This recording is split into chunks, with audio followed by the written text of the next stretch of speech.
application load balancer is job is to balance the load.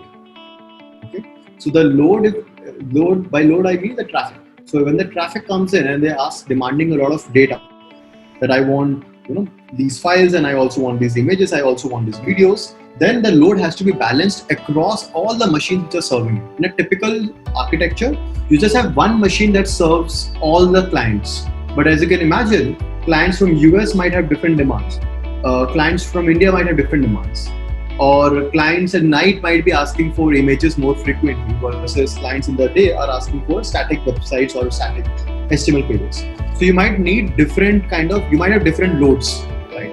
So there's an application load balancer which takes in the load and then splits it across all the servers that exist right now.